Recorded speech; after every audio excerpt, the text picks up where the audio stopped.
Deuteronomy chapter 21 and verse 22. మరణ శిక్షకు తగిన పాపము ఒకడు చేయగా అతని చంపి అతని మ్రాను మీద ఏం చేయాలా? వేలాడవేయబడాలా. యేసు ప్రభువు మ్రాను మీద చనిపోయాడని పేతురు భక్తుడు చెప్పాడు. ఒక ఆదివారం నేను చెప్పాను, యేసు ప్రభువు మ్రాను మీద చనిపోయాడు ఎందుకనే విషయాన్ని మనం ఆలోచన చేశాం. సో ఇక్కడ డిట్రానమీలో 21వ అధ్యాయం 22వ వచనం మనం చదివితే, మరణమునకు తగిన నేరం ఎవరైనా చేస్తే అతనికి శిక్ష, అతన్ని చంపి మ్రాను మీద ఏం చేయాలా? వేలాడవేయబడాల. ఇప్పుడు పేతురు భక్తుడు ఇదే రెఫరెన్స్ని కోట్ చేస్తూ ఈ మాటను దృష్టిలో పెట్టుకుని యేసు ప్రభువు ఆయన మ్రాను మీద చెప్పండి మన కోసం ఏం చేశాడు? ఆయన వేలాడు. అంటే మరణానికి తగిన నేరం ఏమీ యేసు ప్రభువు చేయకపోయినా ఆయన మన నిమిత్తము, మన కోసము, మనకు బదులుగా ఆయన నేరం తన మీద వేసుకొని పాపము లేని దేవుడు పాపముగా చేయబడి పాపమునకు తగిన శిక్షను ఆయనే శిలువ మీద ఏం చేశాడు చెప్పండి? భరించాడు. అంటే ఒక మాటలో చెప్పాలంటే, ఓ ప్రాంతంలో ఒక స్కూల్ ఉందంట.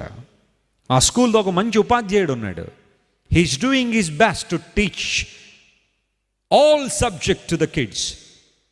ఆ స్కూల్లో ఉన్న చిన్నపిల్లలందరికీ చాలా మంచి పాఠాలు చెప్పడానికి ఈ టీచర్ ఒక్కరోజు కూడా సెలవు పెట్టకుండా, ఎన్ని ఇబ్బందులు ఉన్నా, ఎన్ని ప్రతికూలతలు ఉన్నా ప్రతిరోజు టైం స్కూల్కి వచ్చి ప్రతి పాఠాన్ని చక్కగా చెబుతూ ఉన్న పిల్లలు ఎవరు కూడా సరిగ్గా పాఠాలు వింటలేదు. పరీక్షలు పెడుతుంటే అందరూ ఫెయిల్ అయిపోతున్నారు. ఒకరోజున పరీక్ష పెట్టాడు, అందరూ ఫెయిల్ అయిపోయారు. ఆ ఉపాధ్యాయుడు క్లాసులోకి వచ్చాడు.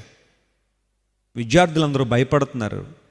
ఇప్పుడు ఈయన బెల్టో తీసుకుని లేదా ఒక బెత్తం తీసుకుని మమ్మల్ని అందరినీ కొడతాడు, వాళ్ళందరినీ శిక్షిస్తాడు. మేమందరం ఫెయిల్ అయిపోయాం, పరీక్షల్లో ఫెయిల్ అయిపోయాం, అది మా తప్పే, మా అపరాధమే అని వారందరూ, పిల్లలందరూ కూడా చాలా భయంతో బిక్కుబిక్కుమని కూర్చుంటే ఆ టీచర్ క్లాసులోకి వచ్చి ఆ పిల్లలందరి అంచనాలకు విభిన్నంగా పనిచేశాడు. అదేంటో తెలుసా? ఒక బెత్తాన్ని తీసుకుని తనకు తానే శిక్షించుకున్నాడట. ఆ పిల్లలందరి ముందు తన్నే కొట్టుకోవడం ప్రారంభిస్తూ ఉంటే పిల్లలందరి కళ్ళల్లో నీళ్ళు వచ్చేస్తున్నాయి. అయ్యో, మా మీద పడాల్సిన దెబ్బలు ఎవరు కొట్టుకుంటున్నారు? ఆయనే. వాస్తవానికి ఆయనలో ఏ పొరపాటు లేదని ఉపాధ్యాయుడు ఆయన చేయాల్సిందంత చేశాడు, చెప్పాల్సిన పాఠాలని చాలా చక్కగా చెప్పాడు. కానీ విననది మేము, పరీక్షల్లో ఫెయిల్ అయిపోయింది మేము, ఉత్తీర్ణత సాధించలేము. కానీ మాకు పడాల్సిన దెబ్బలు ఎవరి మీద వేసుకున్నాడు? ఆ రోజు నుండి ఎప్పుడైతే ఉపాధ్యాయుడు తాను చాలా గట్టిగా కొట్టుకున్నాడో, బెత్తాలతో కొట్టుకుంటే ఆ ఒళ్ళంతా కూడా భయంకరమైన ఆ బెత్తపు ఆ ముద్రలు పడిపోయినాయో, అవన్నీ చూసి పిల్లలందరూ ఏడ్చారు. ఆ మరుసటి నుండి ఆ ఉపాధ్యాయుడు చెప్పిన పాఠాలు చాలా చక్కగా నేర్చుకుని ఆ తర్వాత పెట్టే పరీక్షలో మొత్తం అందరూ పాస్ అయ్యారట. దేవుని నామమున స్తోత్రం కలుగును గాక. అంటే ఒక చిన్న లాజిక్ ఏంటంటే, ఆ పిల్లలందరి మీద పడాల్సిన శిక్ష ఎవరు పొందారనమాట? ఉపాధ్యాయుడు పొందాడనమాట. That's what happened on the cross of Calvary. యేసు ప్రభు సిలువ మీద మరణించేటప్పుడు చాలామంది ఆయన దగ్గరికి వచ్చి, నువ్వు సిలువ దిగిపో, సిలువ దిగిరా, నువ్వు దేవుడు అని నమ్ముతావని చాలామంది యేసు ప్రభుని శాసించిన ఆయన ఎందుకు సిలువ దిగి రాలేదో తెలుసా? వీళ్ళు ఏమడుగుతున్నారో వాళ్ళకి తెలియట్లా. ఆయన గనక ఆ 2 చేతులు దించి సిలువ దిగిపోయినంటే దేవుని ఉగ్రత ఫెళ్ళున ఎవరి మీద పడుతుంది?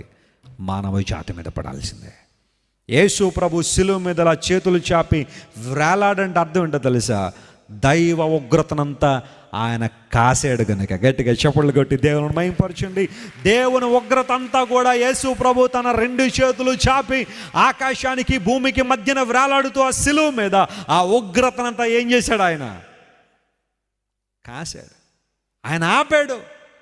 ఇప్పుడు ఆయన చేతి క్రింద ఉన్న వాళ్ళందరూ ఏమైపోయినట్టు అనమాట?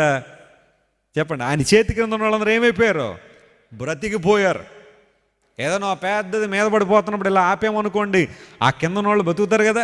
అలాగే యేసు ప్రభు తన చేతులతో ఉగ్రతను ఆపాడు. ఇప్పుడు ఎవరైతే ఆయన చేతుల క్రింద ఉంటారో వారి మీద ఉగ్రత లేదు. గట్టిగా చప్పట్లు కొట్టి దేవుని మహిమపరచండి. You are free.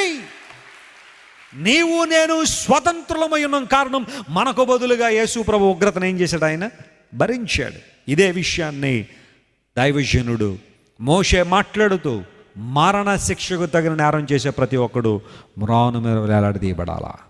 అది కరెక్ట్గా మన ప్రభు అయిన యేసుక్రీస్తు వారి జీవితంలో నెరవేర్చబడింది.